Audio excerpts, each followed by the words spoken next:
Тотығы тотықстану реакциялары. Калий перманганатының тотықтырғыштық қасиетін анықтаймыз. Бізге қажетті аспаптар мен реактивтермен танысайық. Калий перманганаты керек болады, күкірт қышқылы керек болады, темір сульфаты керек болады, және де калий родониді керек болады. Алдымен сынауыққа калий перманганатын құямыз.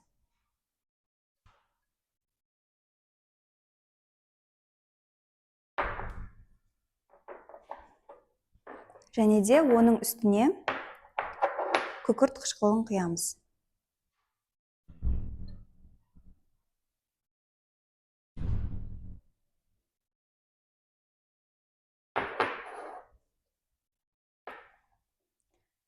Және де осының үстіне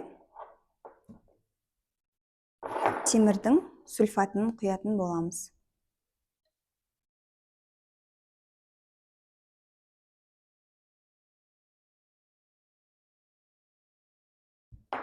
Байқағанымыздай бізде ерітінді түссізденіп кетті. Яғни қышқылдық ортада марганец 2 плюс иондары түзілді. Енді осы түссізденген ерітіндіге калий родонидін қосамыз.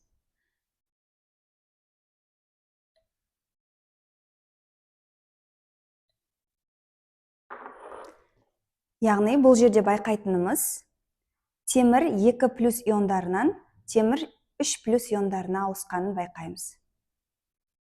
Келесі тәжірибеміз сутегі пероксидінің тотықтырғыш қасиетін анықтаймыз.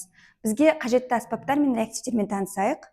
Калий иодиді керек болады, және де күкірт қышқылы керек болады, сонымен қатар 3%-дық сутегі асқын тотығы керек болады. Алдымен сынауыққа калий иодидін құямыз.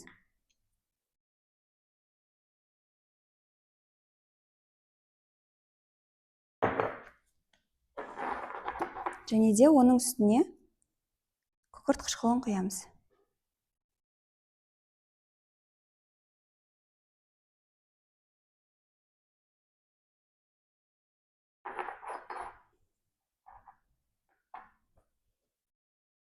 Және оған 3%-дық сутек асқын тотығын құямыз.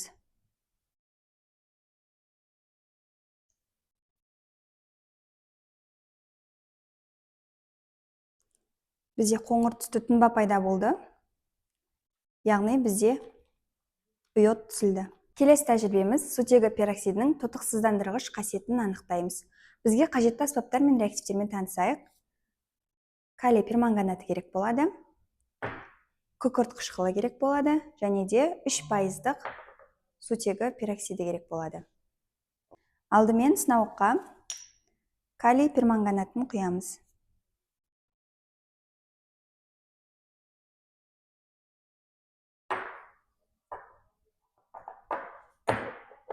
Және де оның үстіне күкірт қышқылын құямыз.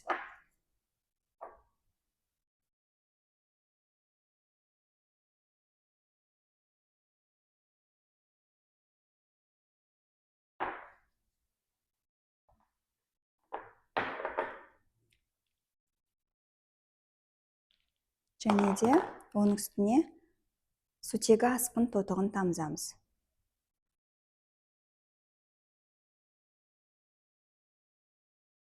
Бізде ерітінді түссізденгенін байқаймыз.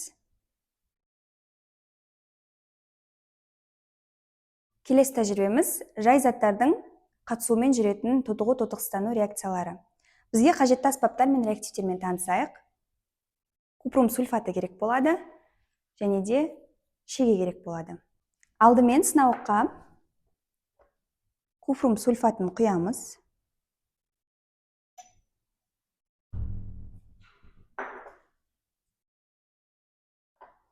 Және де оған темір шегені батырамыз.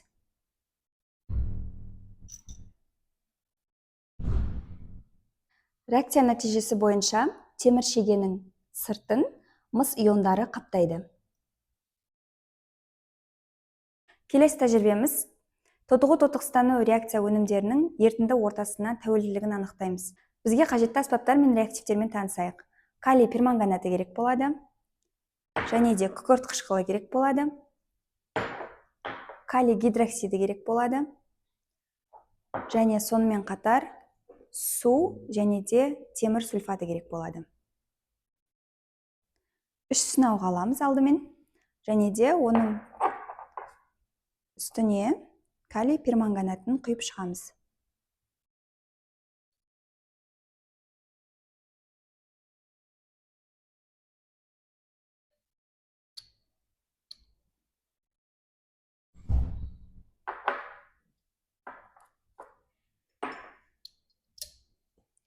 Енді осы сынауықтарға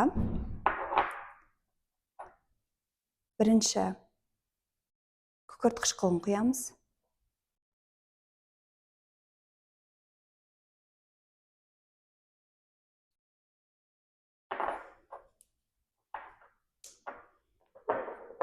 Келесі су.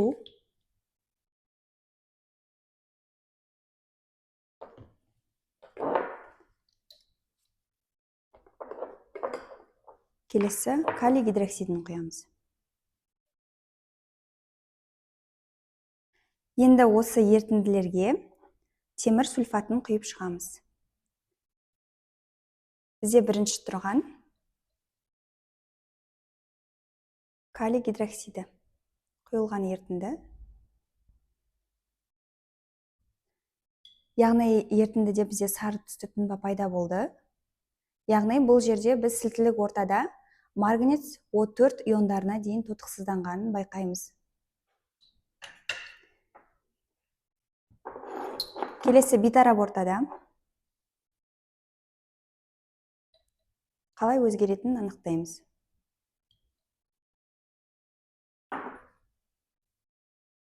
Бізде ертіндіде қоңыр түсті тұнба пайда болды, яғни марганец O2 иондарына дейін тотықсызданатынын байқадық.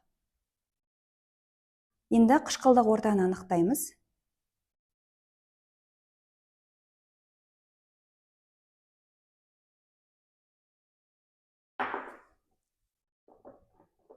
Яғни реакция нәтижесі бойынша ертіндіміз түссізденді.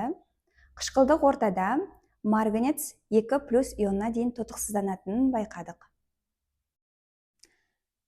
Диамин күміс хлоридін екі сынауыққа бөлеміз. Біріншісіне натрий гидроксидін қосамыз.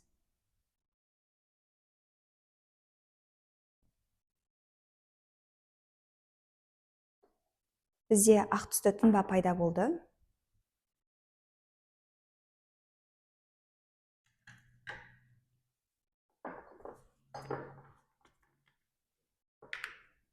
Келесі ертіндіге калий иодидін қосамыз.